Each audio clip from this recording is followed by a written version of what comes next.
Hey guys, welcome back to my channel. हमने previous video में Indian contract act 1872 पढ़ा था एंड नाउ आज हम सेकेंड चैप्टर पे प्रोसीड करेंगे, that is offer and acceptance. तो हम ऑफ़र और एक्सेप्टेंस के बारे में जानेंगे कि ऑफ़र और एक्सेप्टेंस होता क्या है।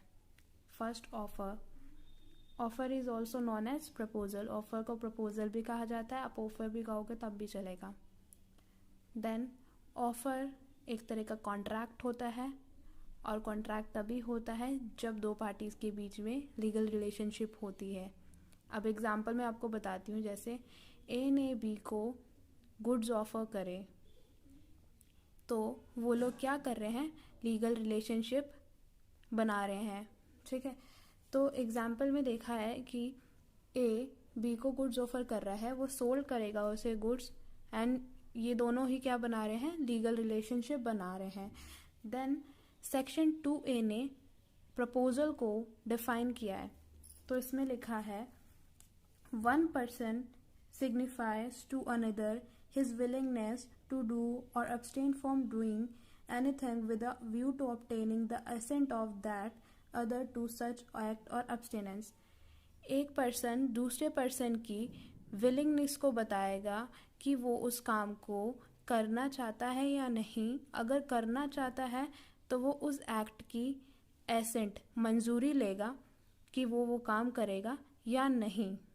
So, when one person signifies to another his willingness to do or abstain from doing anything with a view to obtaining the assent of the other to such act or abstinence, तो ये section 2A ने proposal define किया है।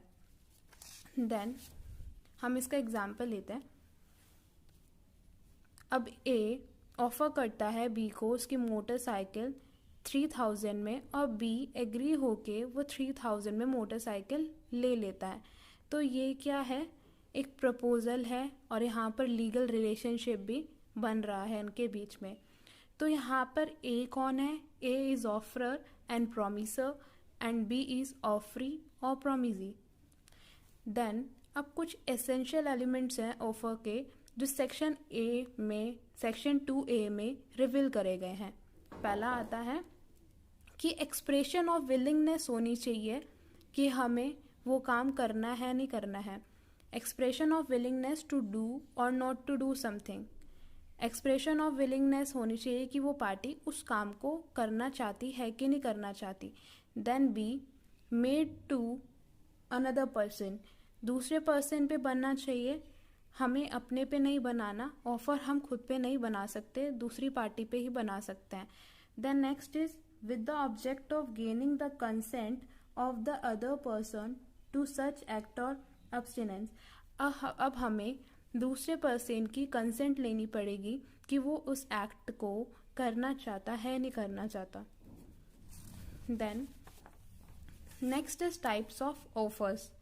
अब there is 6 types of offer. First is general offer, second is specific offer, third is standard or open offers, fourth is counter offers and fifth is printed and sixth is cross offers। so हम एक बार एक एक करके सब पढ़ेंगे। Then first आता है general offer. General offer एक ऐसा ऑफर होता है जो जनरली पब्लिक के लिए बनाया जाता है और इसे पब्लिक में कोई भी एक्सेप्ट कर सकता है। तो मैं आपको इसका एग्जाम्पल बताती हूँ। अब हमने मिसिंग पर्सन का एडवर्टाइजमेंट किया न्यूज़पेपर में और पब्लिक को बोला जो भी उस मिसिंग पर्सन को ढूंढ के लाएगा उसे हम क्या देंगे, रिवॉर्ड देंगे। तो जनरल ऑफर में लिखा है general offer generally made to public, then anyone in public can accepted. तो ये क्या है, जनरल ऑफर है। देन सेकेंड है स्पेसिफिक ऑफर। स्पेसिफिक ऑफर एक ऐसा ऑफर होता है जो स्पेसिफिक और डिफिनाइट पर्सन के लिए बनाया जाता है। सो इसमें लिखा है specific offer generally made to be on specific और डिफिनाइट पर्सन, और इसे वो ही पर्सन एक्सेप्ट करेगा जिसके लिए हमने ऑफर बनाया है।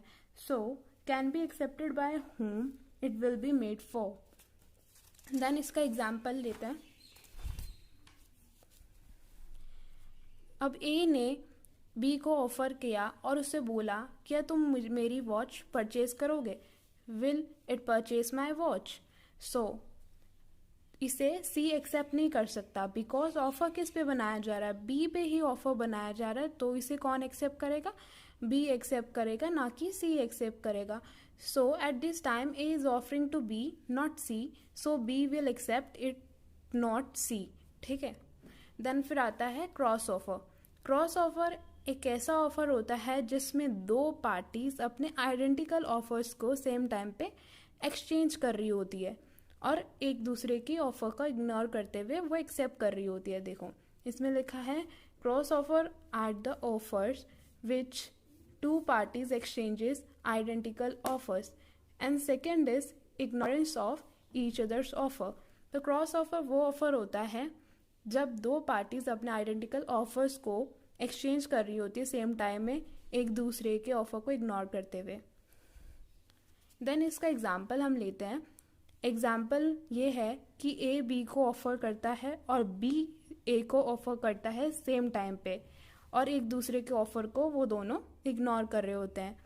तो इसमें लिखा है A offer to B and at the same time B also offers to A in ignorance of each others offer. Then next is standing और ओपन ऑफर। स्टैंडिंग और ओपन ऑफर्स क्या होते हैं? स्टैंडिंग ऑफर को open offer भी कहा जाता है और स्टैंडिंग और ओपन ऑफर वही होता है जो कुछ टाइम के लिए ओपन रहता है जिससे कि हम उसे उसी पीरियड में एक्सेप्ट कर सकें। सो इसमें लिखा है standing offer is also known as open offer. Standing और open offer is that offer which is remain open for acceptance over a period of time. So अब इसका एग्जाम्पल लेते हैं। ए बी को ऑफर करता है और कहता है वो उसे 2 महीने में गुड्स सप्लाई कर देगा। सो ये ऑफर सिर्फ 2 महीने के लिए ओपन रहेगा बट इससे ज़्यादा वो एक्सीड नहीं कर सकते। सो यही क्या होता है, स्टैंडिंग ऑफर और ओपन ऑफर होता है। Then next is printed offer. अब प्रिंटेड ऑफर्स ऐसे ऑफर्स होते हैं जो कई बिग ऑर्गेनाइजेशन द्वारा बनाए जाते हैं और इनको थाउजेंड्स ऑफ कॉन्ट्रैक्ट्स में बनाया जाता है, थाउजेंड्स में बनाया जाता है, ऑफर किया जाता है। सो ये इनके लिए पॉसिबल नहीं होता कि हर इंडिविजुअल को, हर सेपरेट ह्यूमन बीइंग के लिए सेपरेट कॉन्ट्रैक्ट बनाए।